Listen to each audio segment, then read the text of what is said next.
नमस्कार। मैं डॉक्टर वंदना शर्मा, सहायक प्रोफेसर हिंदी, राजकीय महाविद्यालय नलवा। आज हमारे जो व्याख्यान का विषय है वो है भक्ति का स्वरूप एवं भक्ति काल का वर्गीकरण। भक्ति शब्द की व्युत्पत्ति भज धातु से मोनियर विलियम ने मानी है। भक्ति शब्द ईश्वर पूजन, ईश वंदन, ईश्वर के प्रति अनुराग, ईश्वरोपासना इत्यादि विविध रूपों में प्रयुक्त होता है। भक्ति की विभिन्न परिभाषाएं दी गई हैं, जिनमें कुछ प्रमुख परिभाषाएं इस प्रकार उल्लेख्य हैं। श्वेताश्वर उपनिषद में यस्य देवे प्राभक्ति अर्थात देवे यथा गुरौ तस्य ते कथिताहार्थः प्रकाशते महात्मने। श्रीमद् भगवत गीतकार मर्यार्पित मनोबुद्धियोग यद भक्त स में प्रिय, इसमें कहा गया है जिसने अपना मन और बुद्धि मुझे अर्पित कर दिया है वह भक्त मुझे प्रिय है। पाराशर्य नारद भक्ति सूत्र में कहा गया है पूजादि शव अनुराग इति पाराश ईश्वरीय। नारद भक्ति सूत्र में कहा गया है अर्थात पूजा आदि में अनुराग होना भक्ति है। सांडिल्य भक्ति सूत्र में कहा गया है सा प्रानुरक्ति ईश्वरे। सांडिल्य भक्ति सूत्र में कहा गया है कि ईश्वर के प्रति परम अनुराग होना ही भक्ति कहलाता है। नारदा सात तत्वस्मिन् परम प्रेम रूपा अमृत स्वरूपा च तत्रापि महात्म्य ज्ञान विस्मृत अपवाद तद्विहीनम जाराणमीयु। अर्थात भक्ति ईश्वर के प्रति परम प्रेम रूपा और अमृत स्वरूपा है। फिर भी महात्म्य ज्ञान का विस्मरण नहीं होना चाहिए, अन्यथा यह व्याभिचारियों के प्रेम तुल्य हो जाएगी। यह कथन नारद भक्ति सूत्र में लिखित है। वल्लभाचार्य ने कहा है महात्म्य ज्ञान पुरस्तु सुदृढ़ सर्वतोधिक स्नेहो भक्ति रति प्रोक्तस्ता मुक्ति न चान्य था। अर्थात भगवान में महात्म्य पूर्वक सुदृढ़ और तत्स्नेह की भक्ति ही भक्ति कहलाती है। मुक्ति का इससे सरल उपाय नहीं है।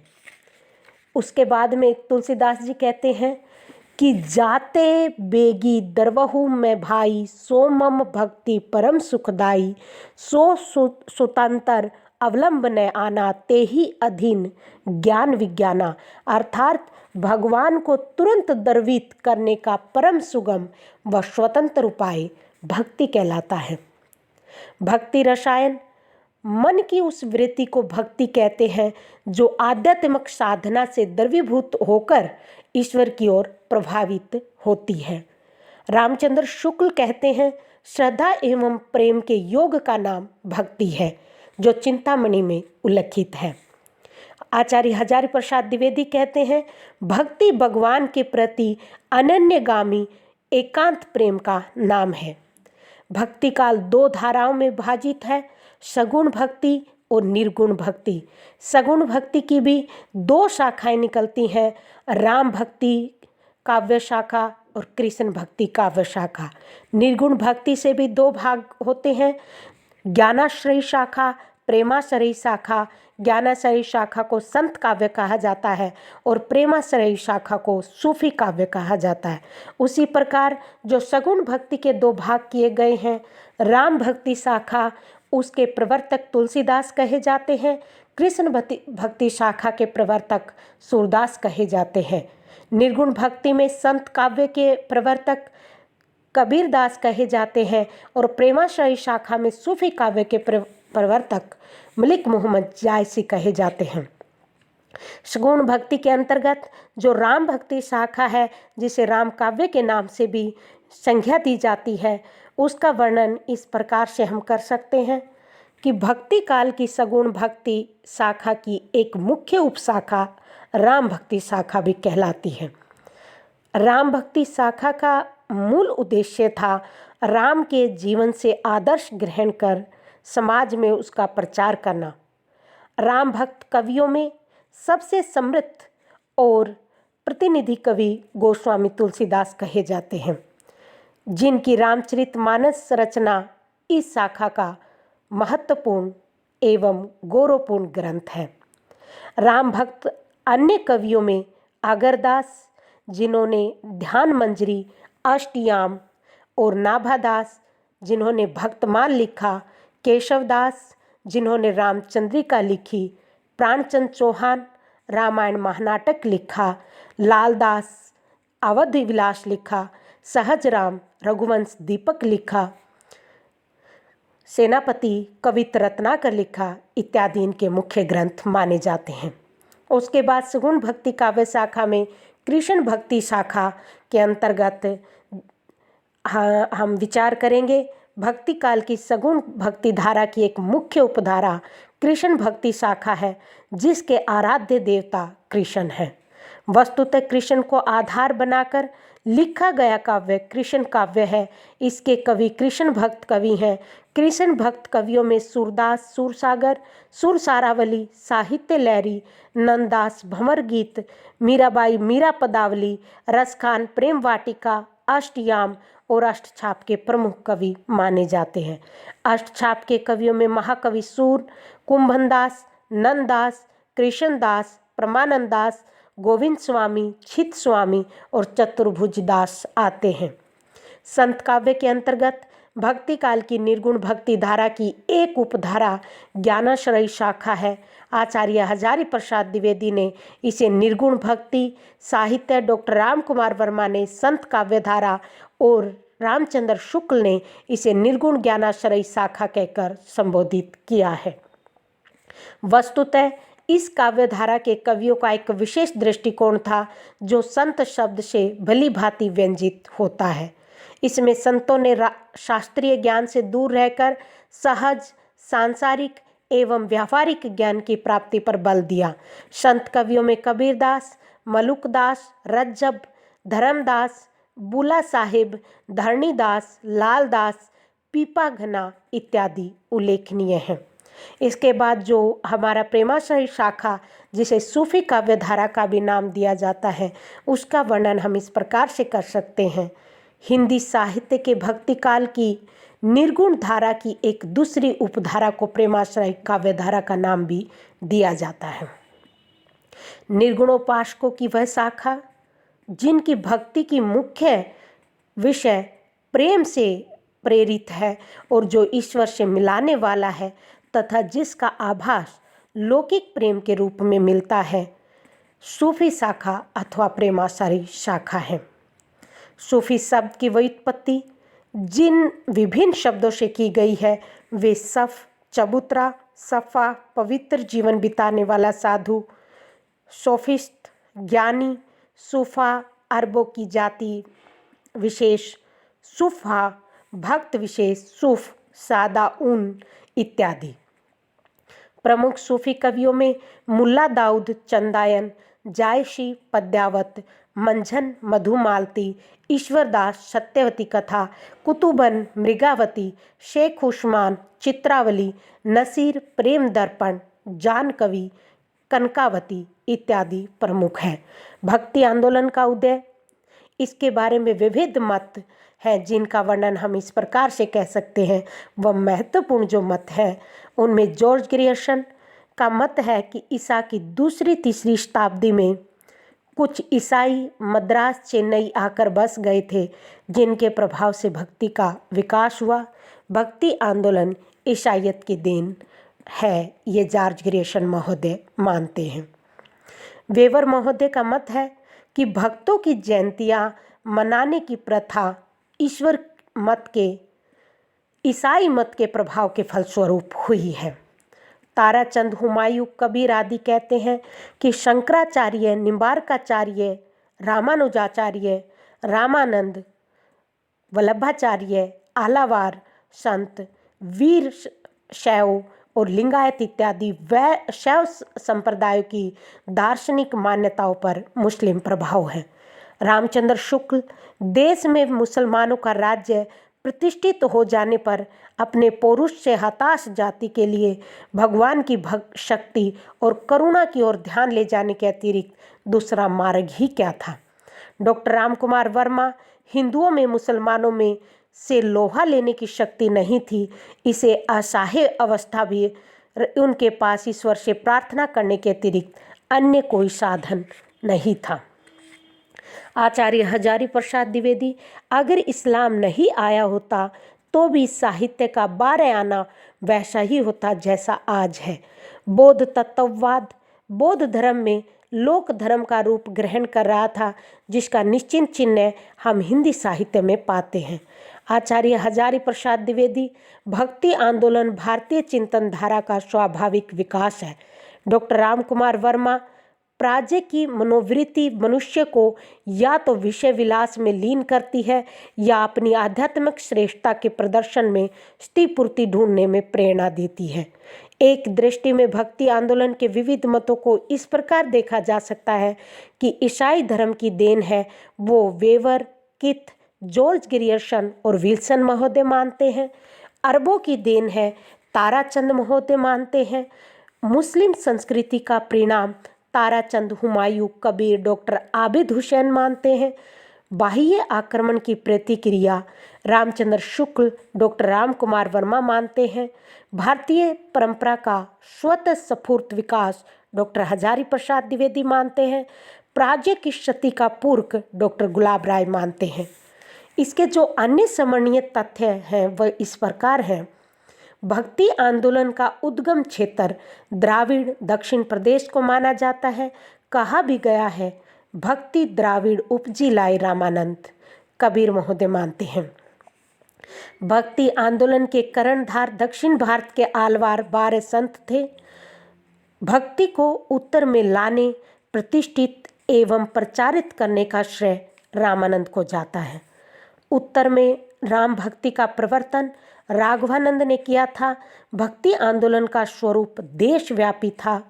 दक्षिण में आलवार, नायनमार व वैष्णव आचार्यों के द्वारा महाराष्ट्र में वारकरी संप्रदाय, ज्ञानेश्वर, नामदेव, एकनाथ, तुकाराम के द्वारा, उत्तर भारत में वल्लभाचार्य, रामानंद के द्वारा, बंगाल में चैतन्य महाप्रभु और असम में शंकर देव के द्वारा, उड़ीसा में पंचसखा, बलराम, आनंद दास, यशोवंत दास, जगन्नाथ एवं अच्युतानंद द्वारा भक्ति आंदोलन का प्रवर्तन एवं प्रचार प्रसार हुआ। ज्ञानाश्रय और प्रेमाश्रय शाखा नामकरण रामचंद्र शुक्ल ने किया है। अब भक्ति आंदोलन एवं आलावार भक्त वैष्णव संप्रदाय। देखिए, आलावार शब्द का अर्थ है मगन। अपनी स्वाभाविक सरलता, मृदुलता, विनम्रता के लिए प्रसिद्ध आलावारों की भक्ति की आधारशिला थी शरणागति या प्रपत्तिवाद और भगवत कृपा पर आश्रित रहकर भगवान का स्मरण एवं ध्यान करना। कुछ आलावारों वैष्णव भक्तों ने राधा भाव, ईश्वर के को पति मानना से भी ईश्वर की उपासना की। राधा भाव की उपासना का प्रचार दक्षिण में नम आलावार षटकोप ने की थी, जिसे आंडाल आलावार ने चरमोत्कर्ष पर पहुंचा दिया था। नयनमार शैव थे वे आलावार वैष्णव। एकमात्र महिला आलावार भक्तिन आंडाल हुई जिन्होंने रंगनाथ को पति के रूप में स्वीकारा। विरह आसक्ति एवं आत्मसमर्पण की पराकाष्ठा इनमें सर्वाधिक थी। इनकी भक्ति धारा के समान कही जाती है, मीरा के समान कही जाती है। इनके विवाह के उत्सव प्रतिवर्ष दक्षिण के मंदिरों में मनाया जाता है। ये भगवान को झूठी माला पहले स्वयं पहनकर पहनाया करती थी। आधुनिक मीरा महादेवी है तो कन्नड़ की मीरा अक महादेवी और दक्षिण की मीरा आंडाल को कहा जाता है। आलवारों की रचनाओं का संग्रह नलियार दिव्य प्रबंधम है, जिसमें 4000 गीत संकलित है। इनका संकलन 9वीं सदी में नाथ मुनि ने किया था। आलवार तमिल भाषा का शब्द है। प्रबंधम तमिल का वेद है। नालियार दिव्य प्रबंध एवं वह प्रथम ग्रंथ है जिसे राग रागनियों में बांटा गया है। आलवारों में सर्वाधिक चर्चित कवि नमालवार जिसे षटकोप हुए हैं, जो शूद्र थे, और आलवार भक्तों ने इन्हें राम भक्ति का प्रथम कवि माना है। शास्त्र गीति शीर्षक इनकी रचना राम भक्ति विषयक है। आलवार भक्तों ने भक्ति की धारा को उत्तर भारत की ओर बढ़ाया। आलवार राम कृष्ण के भक्त थे। इन्हीं की परंपरा में रामानुजाचार्य हुए। आलवार भक्तों ने दास्य, वात्सल्य और माधुर्य भाव से भक्ति की। आलवार भक्तों की संख्या 12 है, जिनके तमिल एवं संस्कृत नाम इस प्रकार हैं: मोएगई आलवार सरयोगिन, भुवंतालवार तमिल में नाम है और संस्कृत में इनका नाम है भूत योगिन, पयालवार तमिल नाम है तो इनका भ्रांति योगिन संस्कृत नाम है, तिरुमली सई आलवार इनका तमिल नाम है, भक्तिसार संस्कृत नाम है, नम आलवार तमिल नाम है, षटकोप इनका संस्कृत नाम है, मधुर कवि आलवार तमिल नाम है तो मधुर कवि इनका संस्कृत नाम है, कुलशेखर आलवार तमिल में नाम है, कुलशेखर संस्कृत नाम है, पेरो आलवार तमिल नाम है, विष्णुचरित संस्कृत नाम है, आंडाल तलवार आलवार इनका तमिल नाम है तो गोदा इनका संस्कृत नाम है, तोडर डिपोर आलवार इनका तमिल नाम है, भक्ताघ्रेणु संस्कृत नाम है, तिरुवप्पान आलवार इनका तमिल नाम है, योगी वाहन संस्कृत नाम है, तिरुमंगई आलवार तमिल नाम है, प्रकाल इनका संस्कृत नाम है। इस प्रकार आलवारों की परंपरा 9वीं शताब्दी तक अविच्छिन्न रूप से चली। आलवारों के उपरांत भक्ति धारा को 9वीं और 10वीं सदी में तमिल प्रदेश में विकसित करने में अनेक आचार्यों का योगदान है, जिनमें पहले आचार्य रंगनाथ मुनि 824 से 924 ईस्वी तक हुए, नाथ मुनि के नाम से प्रसिद्ध हैं। ये आदि आचार्य श्री संप्रदाय के प्रथम आचार्य हैं, जिनके योग रहस्य और न्याय तत्व नामक 2 संस्कृत ग्रंथों में विशिष्टाद्वैत का प्रतिपादन हुआ है। नाथ मुनि के पुत्र यमुनाचार्य आलमबदार ने विशिष्टाद्वैतवाद का समर्थन किया, मायावाद का खंडन किया, विष्णु की श्रेष्ठता का प्रतिपादन एवं पांचरात्र सिद्धांत की वैदिक प्रमाणिकता के साथ स्थापना की। गीतार्थ संग्रह, सिद्धित्रय, महापुरुष निर्णय, आगम प्रमाण्य इनकी रचनाएं हैं। वैष्णव आचार्यों में सबसे प्रसिद्ध रामानुज 1066 1137 ईस्वी हुए हैं, जिन्होंने श्री संप्रदाय का प्रवर्तन किया और ब्रह्मसूत्र पर श्री भाष्य किया। वेदांत सार, वेदांत दीप, वेदार्थ संग्रह, गद्यत्रय, गीता भाष्य इनकी अन्य रचनाएं हैं। रामानुज द्वारा स्थापित भक्ति धर्म श्री वैष्णव कहा जाता है, जिसके उपास्य देव लक्ष्मी नारायण हैं। श्री संप्रदाय के अन्य प्रसिद्ध आचार्य राघवानंद है। 14वीं सदी हुए राघवानंद रामानंद के गुरु थे। श्री संप्रदाय के प्रवर्तक रामानुजाचार्य के पूर्ववर्ती आचार्यों का कालक्रमानुसार उल्लेख इस प्रकार मिलता है: रंगनाथ मुनि, पुंडरीकाक्षय, राम मिश्र, यमुनाचार्य, रामानुजाचार्य। रामानंद का महत्वपूर्ण योगदान उत्तर भारत में भक्ति को प्रसारित करके श्री संप्रदाय को लोकव्यापी एवं सर्वप्रिय बनाने, भक्ति को सर्वजन के लिए सुलभ बनाने, भक्ति का द्वार स्त्रियों शूद्रों के लिए खोल देने एवं विष्णु अथवा नारायण के स्थान पर इनके अवतार राम की उपासना एवं भक्ति प्रतिपादित करने में श्लाघनीय है। रामानुज की मृत्यु के 100 वर्ष के अंदर मध्वाचार्य हुए, जिनका सिद्धांत द्वैतवाद या भेदवाद है। भक्ति की स्थापना हेतु इन्होंने ब्रह्म संप्रदाय की स्थापना की। मध्वाचार्य ने मायावाद, अद्वैतवाद का खंडन कर भक्ति का मार्ग प्रशस्त किया। दक्षिण भारत में विशेषक कर्नाटक, दक्षिण महाराष्ट्र कृष्ण भक्ति का व्यापक प्रचार प्रसार हुआ। बंगला का गौड़ीय वैष्णव संप्रदाय श्री माधव मत की एक शाखा है। मध्वाचार्य का एक अन्य नाम आनंद तीर्थ भी है। मध्वाचार्य द्वारा रचित 30 ग्रंथ हैं, जिनमें गीता भाष्य, ब्रह्मसूत्र भाष्य, अणु भाष्य, दशोपनिषद भाष्य, गीता तात्पर्य निर्णय, भागवत तात्पर्य निर्णय, महाभारत तात्पर्य निर्णय इत्यादि मुख्य हैं। दक्षिण में निम्बार्क 12वीं सदी या निम्बादित्य एवं अन्य प्रसिद्ध आचार्य हुए। इनका वास्तविक नाम नियमानंद था। इन्होंने अपनी रचना वेदांत परिजात सौरभ में द्वैताद्वैत सिद्धांत का प्रतिपादन किया। भक्ति के प्रचारार्थ इन्होंने द्वैताद्वैतवाद सिद्धांत पर आधारित सनकादि संप्रदाय की स्थापना की, जिसे हंस संप्रदाय, सनातन संप्रदाय, देवर्षि संप्रदाय भी कहा जाता है। दक्षिण में विष्णु स्वामी एक अन्य आचार्य भी अपना महत्वपूर्ण स्थान रखते हैं। इन्होंने शुद्धाद्वैतवाद सिद्धांत एवं रुद्र संप्रदाय की स्थापना की। 10वीं और 13वीं सदी तक भक्ति आंदोलन दक्षिण में पैर पसार कर उत्तर की ओर बढ़ा और 44वीं सदी से लेकर 19वीं सदी तक प्रबल वेग के साथ महाराष्ट्र, गुजरात, पंजाब और मध्य प्रदेश, मगध, उत्कल, असम और बंग देश में फैलकर व्यापक लोक धर्म का रूप ग्रहण किया। भक्ति काल की जो निर्गुण शाखा के कवि हैं वो कबीर हुए हैं। उसके बाद में जो सगुण शाखा के कवि हैं उसमें तुलसीदास का नाम लिया जाता है और उसके बाद में प्रेम आख्यानक काव्य के जो कवि हुए हैं वो सूफी काव्य में मलिक मोहम्मद जायसी हुए हैं। इस प्रकार सूरदास जी ने कृष्ण भक्ति काव्य शाखा का प्रवर्तन किया है। धन्यवाद। अब हम इसमें भक्ति का स्वरूप और भक्ति काल का वर्गीकरण जानने के बाद में आपको अभ्यास के लिए प्रश्न देंगे। भक्ति और भक्त से क्या तात्पर्य है, इसका अध्ययन आपको करना चाहिए।